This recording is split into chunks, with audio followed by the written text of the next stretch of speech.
And now, another financial story from the U.S. A former Goldman Sachs director has been sentenced to 2 years in prison for an insider trading case, which prosecutors say was the largest in history.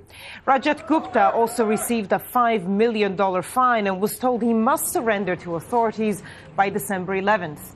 More than 400 people, including the former UN chief Kofi Annan, had written to the judge on Gupta's behalf, citing the philanthropic work that he has done. Let's go live to New York now and speak to Al Jazeera's Kath Turner. So, Kath, these 400 or so people that wrote to the judge, I guess, trying to intercede for Gupta, will they be happy with the sentence?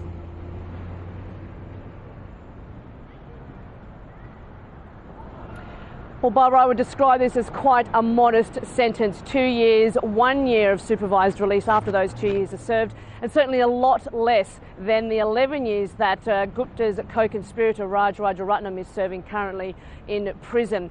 The judge, in his consideration of his sentencing, did mention that what you just pointed out there, which was Gupta's philanthropic work that he's done with a lot of with a global fund that looks at the treatment of AIDS and tuberculosis and malaria, and other work that he's done, which the judge says was selfless, and quite frankly he hadn't had a defendant in his court that had such a deep record of helping other people. But he did say that there was a strong need to send a general message of deterrence to others, and that the integrity of the market must be protected.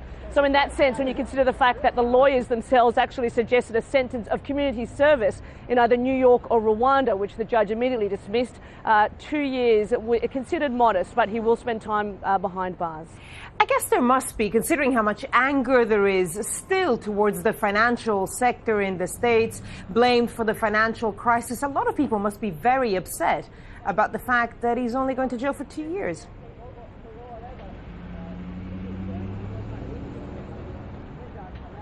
Yeah, there would be some people out there who would think that that was nothing, considering the amount of money that was spent and the information that was traded. You have to remember that this isn't directly connected to the 2008 global financial crisis. This was something that happened in 2008 regarding Goldman Sachs directly. But you're right about the public anger. There are a lot of people who think that there hasn't been nearly enough done by the prosecutors here in the United States to bring any of those people who are responsible for the financial crisis to justice. The Obama administration, the president himself, have repeatedly said, we will pursue aggressively those who commit crime on Wall Street, and yet there has been not one single charge laid against anyone who was implicated in the crash of 2008. So that's not a great record for them. And to be honest, when we talk to people here and a lot of observers on Wall Street, they say maybe the public is actually a little bit jaded of it all and is not really expecting anything to happen of significance, any greater prison terms, and a sense of cynicism that an air of invincibility has indeed returned to Wall Street, and that the people who are continuing in this kind of criminal crime will continue to operate unchecked. Kath Turner with the latest from New York. Thank you, Kath.